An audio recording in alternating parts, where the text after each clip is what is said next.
दोस्तों, आपका फिर से एक बार स्वागत है मेरे चैनल पर। आज जो कहानी मैं आप लोगों को बताने वाला हूं वो सिर्फ कहानी नहीं, सत्य घटना पर आधारित है।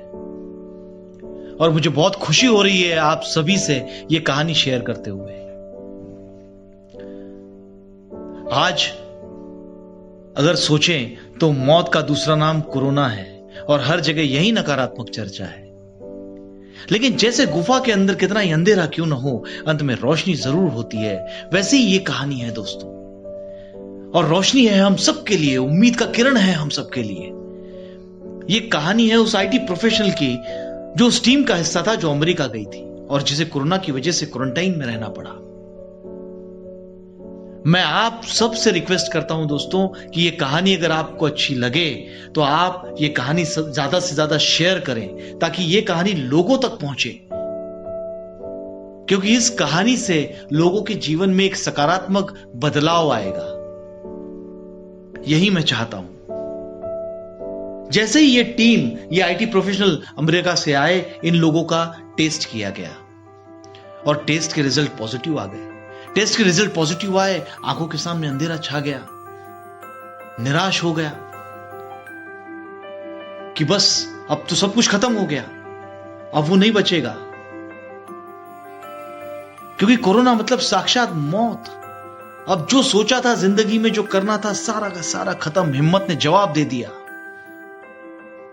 सबसे पहला काम उस लड़के ने किया, उस आईटी प्रोफेशनल ने अपने दोस्त को फोन लगाया और कहा कि मेरे लैपटॉप में एक एक्सेल फाइल है जिसमें मेरे सारे इन्वेस्टमेंट्स हैं, सारी डिटेल्स हैं। वो इन्वेस्टमेंट और वो डिटेल मेरे माता पिता तक पहुंचा दो, क्योंकि अब किसी भी समय मुझे कुछ भी हो सकता है और अगर मैं नहीं रहा तो ये सब उन्हें कौन बताएगा। तनाव और निराशा इतनी थी कि नींद नहीं आती थी दोस्तों। रात दिन बस इंतजार धीरे धीरे आने वाले अंत का। लेकिन शायद कुछ ऐसा होने वाला था जिससे कुछ बदलना था। वो कहते हैं ना कि जब भगवान की मर्जी होती है तो चीजों में लॉजिक नहीं, मैजिक होता है। बस यही हुआ। उसके पास दो रास्ते थे, सब कुछ छोड़कर रोता रहे या फिर जितने दिन हैं उसे खुलकर जिए।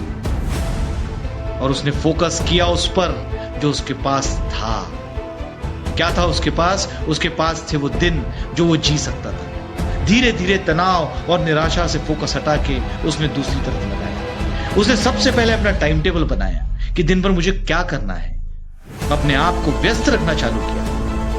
अपने माता पिता से बात करना शुरू की, अपने बहनों से बात करना शुरू की, अपने दोस्तों से बात करना शुरू किया, इंस्पिरेशनल वीडियोस देखने शुरू की और सबसे महत्वपूर्ण कि मठ के सन्यासियों से चर्चा शुरू की।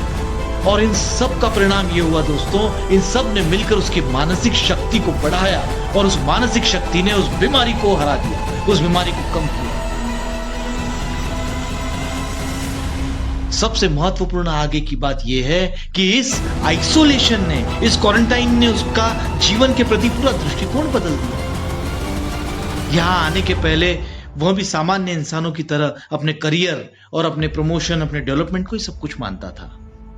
आईटी कंपनी में ऊंचे प्रोफाइल की नौकरी, यही उसके लिए माइलस्टोन था। हम सभी के लिए भी ऐसा ही होता है, हम सब भी ऐसा ही सोचते हैं। लेकिन जब 12 दिन अकेले में सोचने का मौका मिला तब उसे एहसास हुआ कि ये जीवन के उद्देश्य नहीं है, ये पार्ट है अपनी लाइफ का। अपने लिए कुछ करना ये एक पार्ट है, क्योंकि वो उन विश्व के 2% लोगों में से था जो वायरस से बच गए थे। ये उसका दूसरा जन्म था दोस्तों। उसकी आंखें खुल गई और तब उसके मन में आया कि अपने लिए तो करूंगा, बट समाज के लिए भी अब सब कुछ करूंगा। समाज में मदद करूंगा, समाज में अपना योगदान दूंगा। सोच बदल गई दोस्तों। देखिए, जो इंसान अंत की तरफ जा रहा था, जब वो जीवन की तरफ बढ़ा तो सोच बदल गई। और दूसरी सबसे बड़ी भावना पैदा हुई थैंकफुल होने की, जो आमतौर पर हम में नहीं होती। ग्रैटिट्यूड नहीं होता हम में, क्योंकि आमतौर पर हम दोष देते रहते हैं, व्यवस्थाओं को दोष देते हैं, सरकार को दोष देते हैं। लेकिन जब वो यहां आया तो उसने देखा कि यहां पे सरकारी कर्मचारी जो थे वो अपनी जान की रिस्क लेकर इन सब की सेवा कर रहे थे। कमरे की स्वच्छता में जुटे हुए वो लोग प्रशंसा के हकदार थे, जो उन सैनिकों से कम नहीं थे जो हमारी सीमाओं की रक्षा करते हैं। ये जीवन का एक अद्भुत अनुभव था जिसने उसके जीवन को बदल कर रख दिया, जिसने उसने दृष्टिकोण को बदल के रख दिया।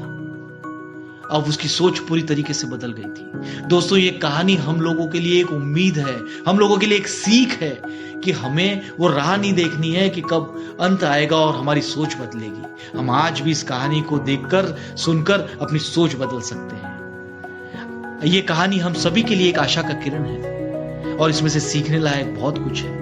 सबसे पहली चीज कि मटेरियलिस्टिक चीजें जिंदगी नहीं है। कुछ करना है तो आज से शुरू करें। और दूसरा, हमेशा आभार व्यक्त करते चलें, थैंकफुल रहें दोस्तों, ग्रेटिट्यूड रखें, क्योंकि हमारे साथ जो भी अच्छा हो रहा है उसके पीछे हाथ किसी और ने जोड़ रखे हैं, किसी और ने प्रेयर की है। मैं चाहता हूं कि ये वीडियो सभी तक पहुंचे और इस कठिन परिस्थिति में भी उम्मीद का एक किरण अब सबके मन में चलता रहे। अगर ये वीडियो आप सभी को पसंद आया है तो इस वीडियो को ज्यादा से ज्यादा शेयर करें, ज्यादा से ज्यादा लोगों तक पहुंचाएं, ताकि सबको इस माहौल में भी एक उम्मीद मिलती रहे। धन्यवाद।